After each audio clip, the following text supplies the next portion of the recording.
हमारे भारत में चाहे कोई फैमिली फंक्शन हो या शादी, सबसे पहले मीठे में रसगुल्ले का ही नाम आता है। रसगुल्ले का नाम लेते ही हमारे मुंह में पानी आ जाता है। इसके साथ ही अगर आप मिठाई के दीवाने हैं ना और जानना चाहते हैं कि इतने सारे रसगुल्ले आखिर कैसे बनाए जाते हैं, क्या इसमें कोई सीक्रेट टेक्निक का इस्तेमाल होता है या फिर इसमें कोई स्पेशल इंग्रेडिएंट का उपयोग होता है जिससे कि ये बिल्कुल स्पॉन्जी रसगुल्ले बनकर तैयार हो जाते हैं। इसीलिए आज के इस वीडियो में हम दूध से छेना बनने तक, फिर छेना से गोला रसगुल्ले तैयार होने की दिलचस्प प्रोसेस को देखने वाले हैं कि कैसे हर कदम में परफेक्शन का खेल है, जिससे जब वो रसगुल्ले आपकी थाली में आते हैं ना तो उनकी मिठास और रस का स्वाद आप भूल ही नहीं पाते हैं। फैक्ट्री में स्पॉन्ज रसगुल्ले बनाने के लिए सबसे पहले वर्कर्स अलग अलग टीम बनाकर मिल्क को खरीदकर मिल्क कैन को फैक्ट्री तक लाते हैं, जिसके बाद उसको ट्रक से उतारकर दूध को एक बड़ी कंटेनर में रखकर फैक्ट्री में लगी बड़ी छन्नी से छानते हैं, जिससे कि अगर उसमें कोई अशुद्धि हो तो पहले ही वो निकल जाए। इसके बाद सबसे पहले दूध को एक बड़े टैंक में डालकर अच्छे से गर्म करते हैं। दूध को गर्म करने के बाद उसमें कुछ खट्टी चीज मिलाई जाती है, जैसे कि नींबू का रस या सरका, जिससे कि दूध फट जाए और फिर वो छेने में बदल जाता है। छेना ही वो मेन मटेरियल है जिससे रसगुल्ले बन पाते हैं। इस पूरे प्रोसेस को फार्मिंग के नाम से भी जानते हैं। अब छेने को बड़े बड़े कंटेनरों में डाल देते हैं, जहां से उसका सारा पानी छनकर निकल जाता है। पानी निकालने के बाद छेने की अच्छे से फिटाई करी जाती है, जिससे कि वो अच्छे तरीके से सॉफ्ट और चिकना हो जाए। फिर इसमें कुछ खास इंग्रेडिएंट्स मिलाया जाता है जो कि इसके स्वाद और टेक्सचर को बेहतर करते हैं।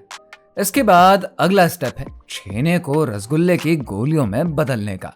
ये काम फैक्ट्री में एक खास मशीन से किया जाता है, जिसे कि हैंड प्रेसिंग मशीन कहते हैं। ये मशीन छेने को हल्का सा प्रेस करके गोल आकार देती है, जिसे कि हम सभी रसगुल्ला कहते हैं। इस मशीन में छेना आता है और गोल गोल रसगुल्ले तैयार होकर कन्वेयर बेल्ट से होते हुए निकल जाते हैं। लेकिन अभी तो सिर्फ गोलियां बनी हैं।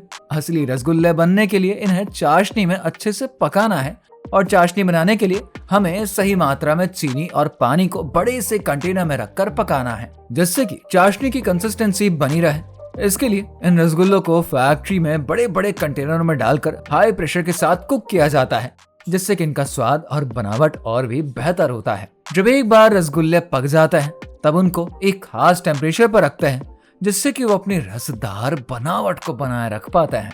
जब रसगुल्ले चाशनी में पूरी तरीके से पक जाते हैं तब उनको एक अलग मशीन में ट्रांसफर करते हैं, जहां पर सभी रसगुल्लों को ठंडा किया जाता है। इस दौरान रसगुल्ले और चाशनी का स्वाद आपस में और भी ज्यादा घुल मिल जाता है, जिससे कि रसगुल्ले और भी ज्यादा स्वादिष्ट बन जाते हैं। इसके बाद रसगुल्लों को क्वालिटी चेकअप के लिए भेजते हैं, जहां पर उनकी बनावट, उनका स्पॉन्जीनेस और आकार की जांच होती है। क्वालिटी में पास होने के बाद रसगुल्ले फिर से पैकेजिंग यूनिट में भेज दिए जाते हैं, जहां पर इनको खास पैकेट्स में पैक करते हैं। और फिर पैकेजिंग करते समय खास बातों का ध्यान रखना होता है कि रसगुल्ले अपनी ताजगी और स्वाद को बनाए रखें। इसी तरीके से फैक्ट्री में हर दिन हजारों किलो रसगुल्ले तैयार होते हैं, जिनके स्वाद का हर कोई दीवाना होता है।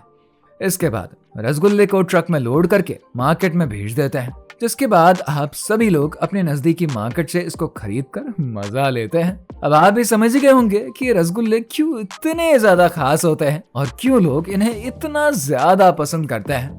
रसगुल्ले बनाने में जितना इम्पोर्टेंट रोल मशीनों का होता है ना, उतना ही इम्पोर्टेंट रोल फैक्ट्री में लगे वर्कर्स का भी होता है, क्योंकि अगर वर्कर्स अपने काम में लापरवाही करेंगे तो आपकी पूरी मेहनत पर पानी फिर जाएगा और रसगुल्ले अच्छे से नहीं बन पाएंगे। तो दोस्तों, अगर ये वीडियो आपको पसंद आया है तो उसको लाइक करिए, दोस्तों के साथ शेयर करिए और हमारे चैनल को सब्सक्राइब करिए। साथ ही बगल में बने बेल आइकन के बटन को भी जरूर दबाइए।